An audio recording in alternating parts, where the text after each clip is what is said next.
తెలంగాణ ప్రజలకు good news. రాష్ట్రంలో మరో కొత్త ఎయిర్పోర్ట్ నిర్మాణానికి మార్గం సుగమమైంది. ఈ మేరకు భూసేకరణ చేపట్టేందుకు ప్రభుత్వం అధికారికంగా నోటిఫికేషన్ జారీ చేసింది. ఆదిలాబాద్ లో ఇప్పటికే ఎయిర్ స్ట్రిప్ ఉండగా ఇప్పుడు అది ఉపయోగంలో లేదు.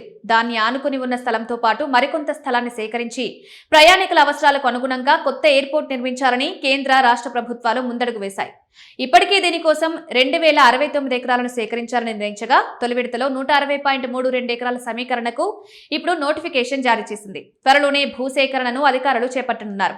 తెలంగాణలో కొత్త ఎయిర్పోర్ట్ల నిర్మాణంపై రేవంత్ సర్కార్ వేగం పెంచింది. ఇప్పటికే వరంగల్ మామునూరు ఎయిర్పోర్ట్ నిర్మాణానికి రెడీ అయింది.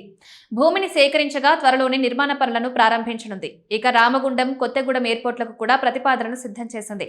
ఇప్పుడు ఆదిలాబాద్ ఎయిర్పోర్టు కోసం భూసేకరణకు సిద్ధమైంది. అర్లిబీ పరిధిలో 58 మంది రైతుల భూములుండగా కచ్ కంటి, టాక్లీ ఏరియాల్లో భూమి కోసం నోటిఫికేషన్ ఇచ్చింది.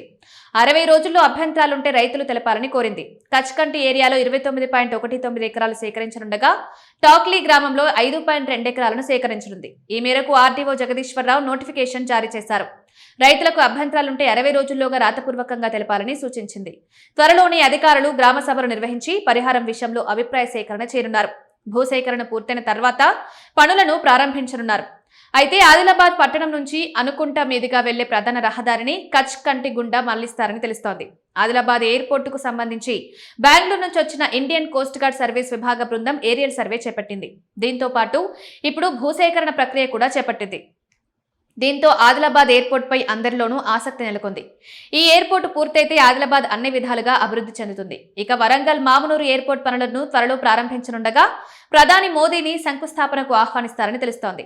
వచ్చే నెలలో శంకుస్థాపన కార్యక్రమం నిర్వహించాలని ప్రభుత్వం భావిస్తోంది. ప్రస్తుతం తెలంగాణలో శంషాబాద్ ఎయిర్పోర్ట్ మాత్రమే ఉండడం వల్ల దూర ప్రాంతాల ప్రజలు ఇక్కడికి రావాలంటే చాలా సమయం పడుతుంది.